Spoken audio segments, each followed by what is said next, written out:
Welcome to the final module in the Community Team Preparation Training.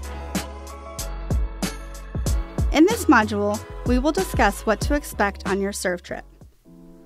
We will cover the big 3 B attitudes, culture shock, transformation, and finally, conflict resolution. Let's start with the big 3.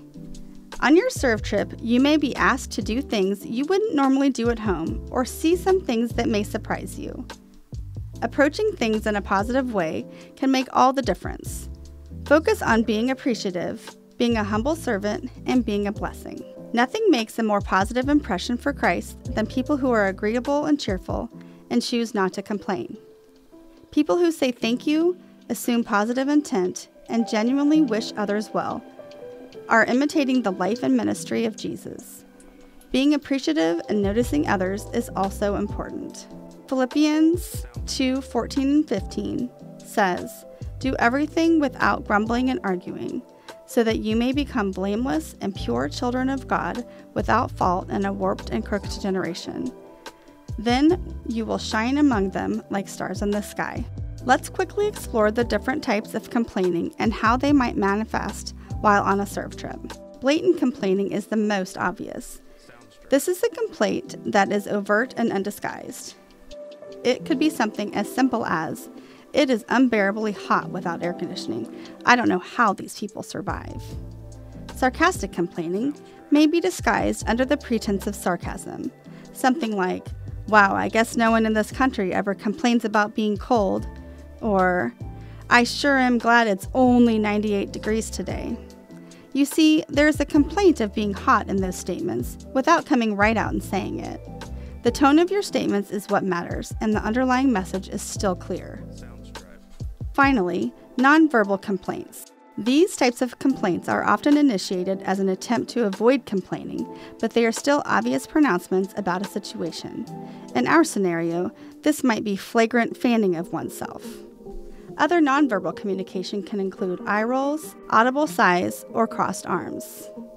Be aware of what you might unintentionally be saying without speaking a word. The second item on our list of 3 attitudes is a tall order. Be a humble servant.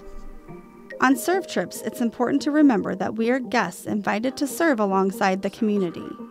As Colossians 3:23-24 says, "Whatever you do, work at it with all your heart, as working for the Lord, not for human masters, since you know that you will receive an inheritance from the Lord."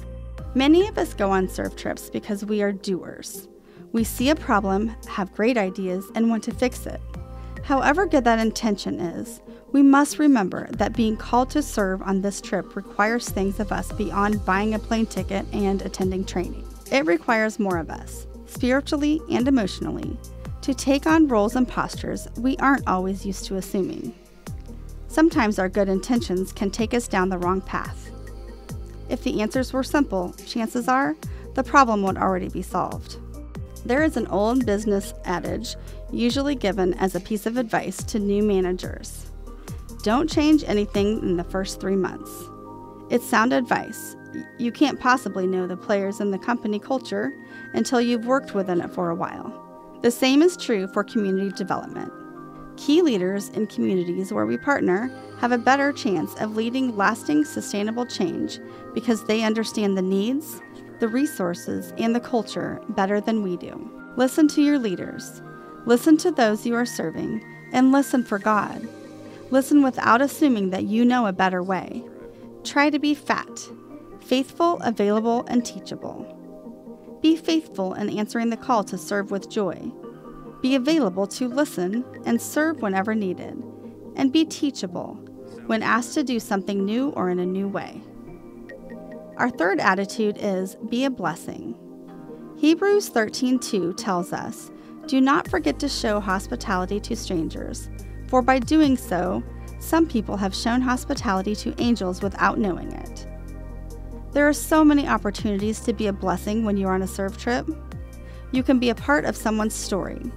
Working alongside, developing relationships, just being there and making a positive impact in their space enables you to now become a part of their story. Prioritize relationships.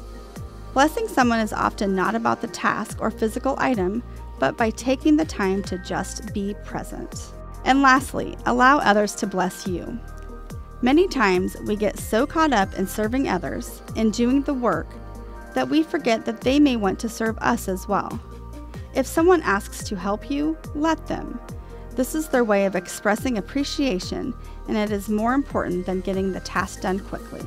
Now that we've covered the big three, let's move on to culture shock. No matter how prepared you think you are, expect to experience some sort of culture shock.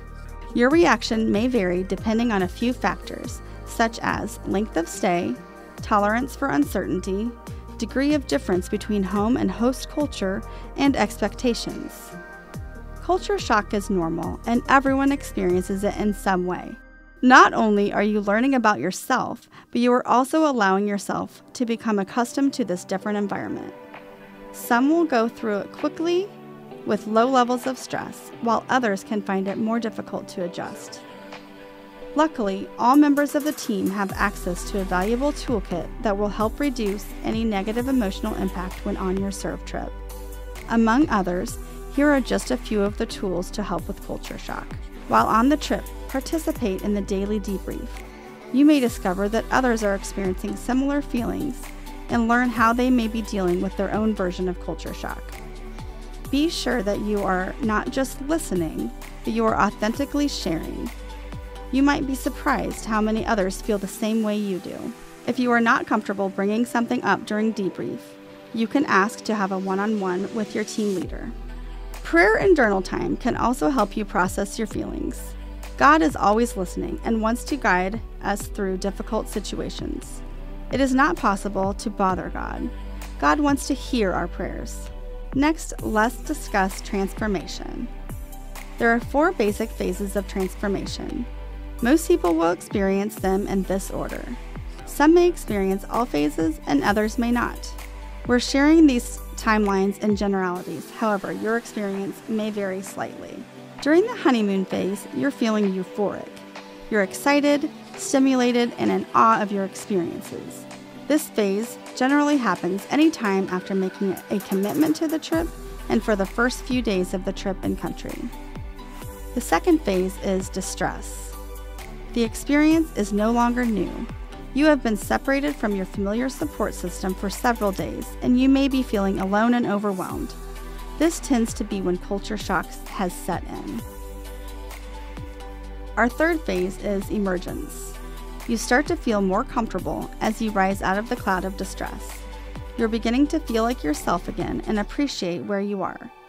Typically, this is when the new is now familiar. During the fourth and final embracing phase, you see everything in a new yet realistic light. This is a gift from God, and you are ready to apply what you've learned from your experience to the newly transformed you. Listen to Fonda as she talks through her moment of transformation. If a person has any kind of nudging at all, don't ignore it.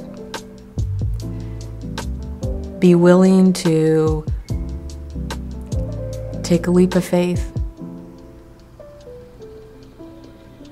And I guarantee, I don't know that people will have the same experience as I did, and obviously people are going to experience it in different ways. But I guarantee that something will happen, a heart thing will happen if you partake in an international serve trip. Finally, let's discuss conflict resolution. To either avoid conflict or come to swift resolution, it's important to understand 3 key elements. There are some conditional situations that may lead to a conflict, including but not limited to your stress levels, encountering different beliefs, and less control of your daily activities. These are all things you're likely to encounter when on a serve trip. Here are some strategies that we have found useful in conflict situations. First, embrace a culture of peace and the biblical principles of peacemaking. Second, try to assume everyone has correct motives, giving those around you the benefit of the doubt. Third, address issues quickly, graciously, humbly, and face-to-face, including only those involved in the conflict. And finally, strive to protect group unity. When we remember Christ's grace and forgiveness towards us, we can freely and humbly forgive others. Congratulations on reaching the end of your online training. Thank you for taking the time to complete our training modules. Please take a moment now to complete the following quiz.